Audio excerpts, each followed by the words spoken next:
Did you know that the USS Arizona Memorial was made possible because of Elvis Presley? Well, if not, you're going to find out today. So let's get started.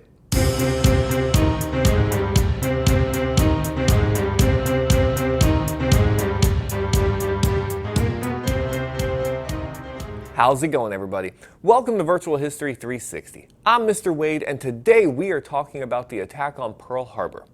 We'll get to Elvis in a minute, but first, let's talk about what happened.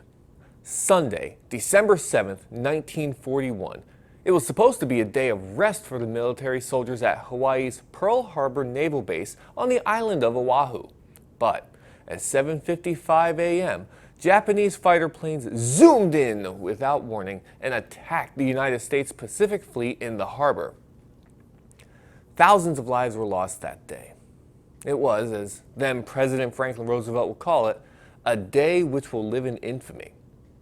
The sudden attack in Hawaii, which at the time was a territory of the United States, not a state, might have taken many by surprise, but the Japanese had been planning the operation for months.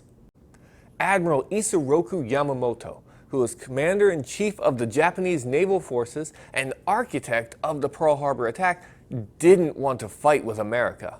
But much of Europe and Asia, including Japan, were involved in World War II at the time.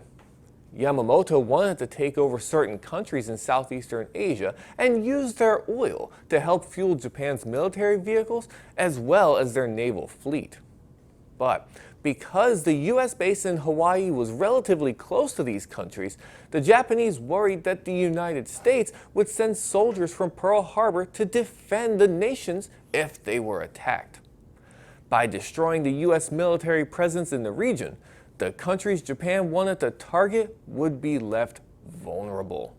So, Yamamoto decided to move forward with a surprise attack on the U.S. fleet in Hawaii.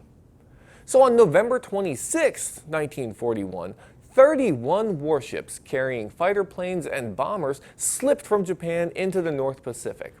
They moved silently until they closed in on the Hawaiian Islands. Then a small Japanese plane made a loop around the target and radioed back, "Pearl Harbor sleeps." But fighter planes and bombers were not the only weapons used that day. You see, the Japanese Navy also included 5 Type A midget, meaning small, submarines in the Pearl Harbor raid. Transported on board larger submarines, the midgets were launched near the entrance to Pearl Harbor the night before the attack was to begin. One, spotted trying to enter the harbor before dawn, was attacked and sunk by the USS Ward, which would be the first combat action of the as yet unopened Pacific War. At least one of the midgets was able to enter the harbor and was sunk there by the USS Monoghan.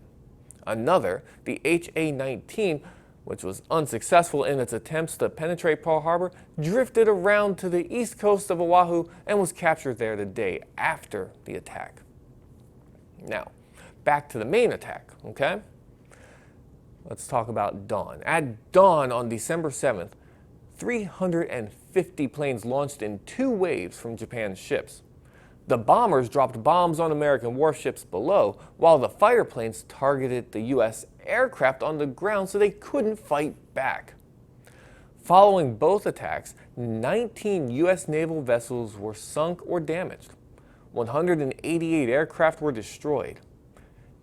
In all, 2,280 servicemen and women were killed. 1,109 were wounded. 68 civilians, or people who are not in the military, also lost their lives. And this attack lasted just under 2 hours.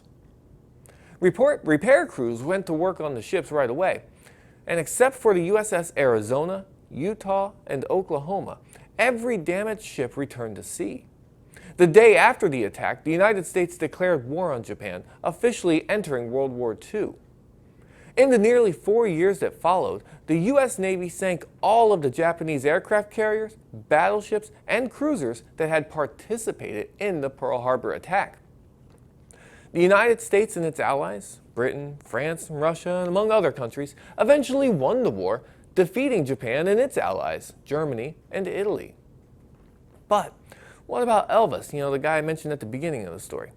How does he fit into this? Okay, well, after Arizona sank, its superstructure and main armament were salvaged and reused to support the war effort, but leaving its hull and 2 gun turrets, as well as the remains of more than 1,000 crewmen, submerged in less than 40 feet of water. In 1949, the Pacific War Memorial Commission was established to create a permanent tribute to those who had lost their lives in the attack on Pearl Harbor. But it wasn't until 1958 that President Dwight D. Eisenhower signed legislation to create a national memorial. The funds to build it came from both the public sector as well as private donors, including one unlikely source. You see, in March of 1961, entertainer Elvis Presley, who had recently finished a 2-year stint in the U.S. Army, performed a benefit concert at Pearl Harbor's Block Arena, and this concert was able to raise over $50,000, which was more than 10% of the USS Arizona Memorial's final cost. So the monument was officially dedicated on May 30th, 1962, and attracts more than 1 million visitors each year today.